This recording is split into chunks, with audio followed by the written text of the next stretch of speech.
ಜೈಲಿಗೆ ಹೋದ್ರೂ ಕೂಡ ಅಲ್ಲು ಆರ್ಭಟ ನಿಲ್ತಾನೆ ಇಲ್ಲ. ಬಾಹುಬಲಿ 2 ಸಿನಿಮಾವನ್ನ ಮೀರಿಸಿದೆ ಪುಷ್ಪ 2ನ ಗಳಿಕೆ. ದೇಶಾದ್ಯಂತ ಪುಷ್ಪರಾಜ್ ತಗ್ಗೋದೇ ಇಲ್ಲ ಅನ್ನೋ ರೀತಿಯಲ್ಲಿ ಒಂದು ಚಿತ್ರದ ಒಂದು ಗಳಿಕೆ ಮುಂದಕ್ಕೆ ಸಾಕ್ತಾನೆ ಇದೆ. ಭಾರತೀಯ ಚಿತ್ರರಂಗದಲ್ಲಿ ಅತಿ ಹೆಚ್ಚು ಕಲೆಕ್ಷನ್ ಮಾಡಿದಂತಹ ಚಿತ್ರಗಳ ಪಟ್ಟಿಯಲ್ಲಿ ಈಗ ಪುಷ್ಪರಾಜ್ ತನ್ನನ್ನು ತಾನು 2ನೇ ಸ್ಥಾನಕ್ಕೆ ಏರಿಸಿಕೊಂಡಿದ್ದಾನೆ.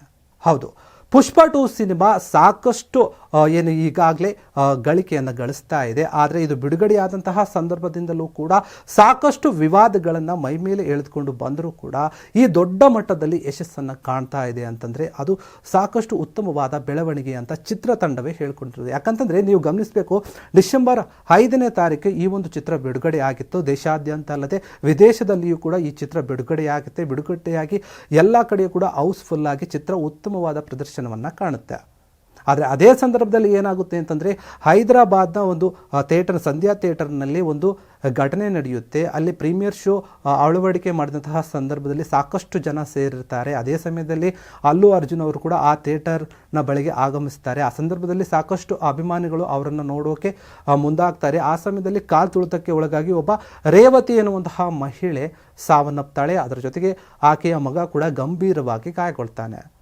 ಹೀಗಾಗಿ ಈ ವಿಚಾರವಾಗಿ ಪುಷ್ಪ ಸಿನಿಮಾದ ಮೇಲೆ ನೆಗೆಟಿವ್ ಟಾಕ್ ಬರೋಕ್ಕೆ ಶುರುವಾಗುತ್ತೆ. ಅಲ್ಲು ಅರ್ಜುನ್ ಅವರ ಮೇಲೆ ಕೂಡ ಕೆಲವೊಂದು ಆರೋಪಗಳು ಕೇಳಿಬರುತ್ತೆ. ಈ ಒಂದು ವಿಚಾರ ದೊಡ್ಡ ಮಟ್ಟದಲ್ಲಿ ಚರ್ಚೆಯಾಗಿ ಅಲ್ಲಿನ ಸರ್ಕಾರಗಳು ಕೂಡ ಈ ಒಂದು ವಿಚಾರವಾಗಿ ಮಾತನಾಡುವ ಮಟ್ಟಿಗೆ ಈ ಒಂದು ವಿವಾದ ಮೇಲಕ್ಕೆ ಹೋಗುತ್ತೆ.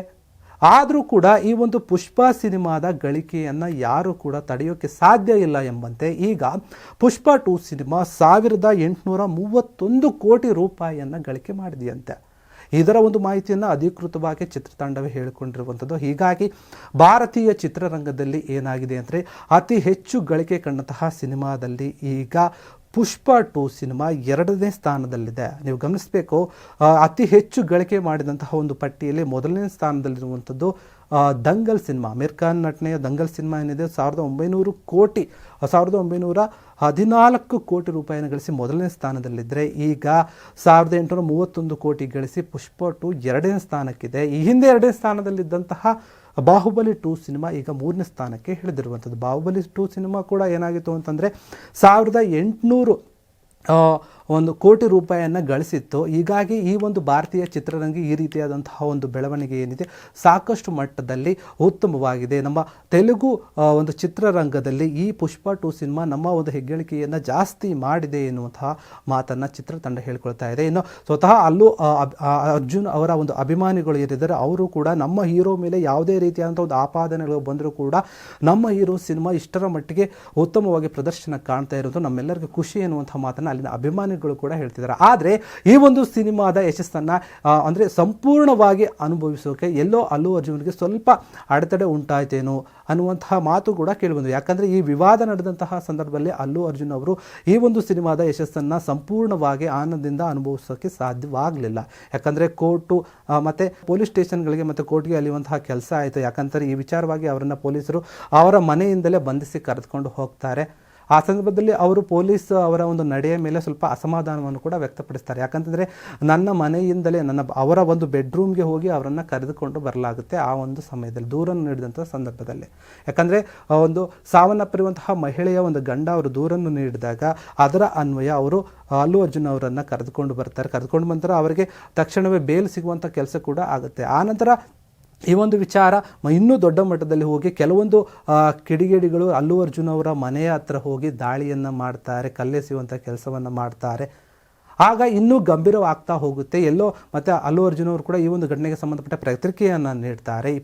ಮೊದಲದಾಗಿ 25 ಲಕ್ಷ ರೂಪಾಯಿ ಆ ಒಂದು ಕುಟುಂಬಕ್ಕೆ ಪರಿಹಾರವನ್ನು ನೀಡ್ತಾರೆ. ಮತ್ತು ಸಮಸ್ಯೆ ಗಂಭೀರವಾದಾಗ 2 ಕೋಟಿ ರೂಪಾಯಿ ಒಂದು ಪರಿಹಾರವನ್ನು ನೀಡೋಕೆ ಮುಂದಾಗುತ್ತೆ. ಈಗ ಚಿತ್ರ ನಿರ್ಮಾಣ ಸಂಸ್ಥೆ ಆಗಿರ್ಬೋದು, ಮತ್ತು ಅಲ್ಲು ಅರ್ಜುನ್ ಆಗಿರ್ಬೋದು, ಮತ್ತು ನಿರ್ಮಾಪಕ ಸುಕುಮಾರ್ ಏನಿದ್ದಾರೆ ಅವರು ಕೂಡ ಎಲ್ಲರೂ ಸೇರಿ 2 ಕೋಟಿ ರೂಪಾಯಿಯ ಒಂದು ಮೊತ್ತವನ್ನು ನಾವು ಪರಿಹಾರವಾಗಿ ನೀಡ್ತೀವಿ ಅಂತ ಘೋಷಣೆಯನ್ನು ಕೂಡ ಮಾಡ್ತಾರೆ. ಆದರೂ ಕೂಡ ಈಗ ಈ ಒಂದು ವಿವಾದ ಅವರನ್ನು ಬಿಡುವಂತೆ ಕಾಣ್ತಾ ಇರಲಿಲ್ಲ. ಆದರೆ ಈಗ ಈ ಒಂದು ವಿಚಾರ ಏನಿದೆ, ಈ ಒಂದು ಪುಷ್ಪ ಸಿನಿಮಾ 1831 ಕೋಟಿ ರೂಪಾಯಿನ ಗಳಿಸಿ ಇನ್ನೂ ಮುನ್ನುಗ್ತಾ ಇದೆ ಅಂತಂದರೆ ಚಿತ್ರದ ಒಂದು ಯಶಸ್ಸು ಯಾವ ರೀತಿಯಾಗಿದೆ ಎನ್ನುವಂಥದ್ದನ್ನು ನಾವು ಗಮನಿಸ್ಬೋದು. ಇನ್ನು ಮುಖ್ಯವಾಗಿ ಗಮನಿಸಬೇಕಂದ್ರೆ ಒಂದು ಚಿತ್ರ ಡಬ್ಬಿಂಗ್ ಆಗಿ ಹಿಂದಿಯಲ್ಲಿ ಇದುವರೆಗೂ ಕೂಡ ಹಿಂದಿಗೆ ಡಬ್ ಆಗಿರುವಂತಹ ಯಾವುದೇ ಒಂದು ಸಿನಿಮಾ 800 ಕೋಟಿಯನ್ನು ಗಳಿಸೋಕೆ ಸಾಧ್ಯ ಇಲ್ಲ. ಅಂತಹ ಒಂದು ಸಾಧನೆಯನ್ನು ಈ ಪುಷ್ಪ 2 ಸಿನಿಮಾ ಮಾಡಿರುವಂಥದ್ದು. ಈ ಒಂದು ಕಿರೀಟ ಕೂಡ ಈಗ ಪುಷ್ಪರಾಜನಿಗೆ ಕೂಡ ಸಲ್ಲಿರುವಂಥದ್ದು. ಹೀಗಾಗಿ ಭಾರತೀಯ ಚಿತ್ರರಂಗದಲ್ಲಿ ಮತ್ತು ತೆಲುಗು ಚಿತ್ರರಂಗದಲ್ಲಿ ಈ ಒಂದು ದೊಡ್ಡ ಮಟ್ಟದ ಯಶಸ್ಸು ಪುಷ್ಪ 2 ಸಿನಿಮಾಗೆ ಸಿಕ್ಕಿರುವಂಥದ್ದು ಆ ಒಂದು ಚಿತ್ರತಂಡಕ್ಕೆ, ಚಿತ್ರದ ನಾಯಕ ಆಗಿರುವಂತಹ ಅಲ್ಲು ಅರ್ಜುನ್ ಅವರಿಗೆ ಬಹಳಷ್ಟು ಖುಷಿಯನ್ನು ತಂದಿದೆ ಅಂತ ಹೇಳಲಾಗಿದೆ. ಇನ್ನು ಈ ಒಂದು ಚಿತ್ರದಲ್ಲಿ ಸಾಕಷ್ಟು ತಾರಾಗಣ ಇದೆ. ಅದರಲ್ಲಿ ರಶ್ಮಿಕಾ ಮಂದಣ್ಣ ಇರ್ಬೋದು, ಮತ್ತು ವಿಶೇಷ ಪಾತ್ರದಲ್ಲಿ ನಮ್ಮ ಕನ್ನಡದವರೇ ಆಗಿರುವಂತಹ ಶ್ರೀಲೀಲಾ ಅವರು ಕೂಡ ಇದ್ದಾರೆ. ರಶ್ಮಿಕಾ ಮಂದಣ್ಣ ಅವರು ಕೂಡ ಕನ್ನಡದವರೇ ಆದರೂ ಕೂಡ ಅವರು ಸಾಕಷ್ಟು ಈಗ ಬೇರೆ ಬೇರೆ ಭಾಷಾ ಚಿತ್ರಗಳಲ್ಲೇ ಹೆಚ್ಚು ಕಾಣಿಸ್ಕೊಳ್ತಾ ಇದ್ದಾರೆ. ಹೀಗಾಗಿ ಈ ಒಂದು ಚಿತ್ರ ಕನ್ನಡ ಮತ್ತು ತೆಲುಗು ಇಬ್ಬರು ಮಿಶ್ರಿತವಾಗಿರುವಂತಹ ಒಂದು ಚಿತ್ರ ಆಗಿರೋದ್ರಿಂದ ಉತ್ತಮವಾದ ಪ್ರದರ್ಶನ ಎಲ್ಲೆಡೆ ಕಾಣ್ತಾ ಇದೆ. ಇನ್ನಷ್ಟು ಒಂದು ಮೊತ್ತವನ್ನು ಗಳಿಕೆ ಮಾಡುವಂತಹ ನಿರೀಕ್ಷೆಯಲ್ಲಿ ಚಿತ್ರತಂಡ ಇದೆ.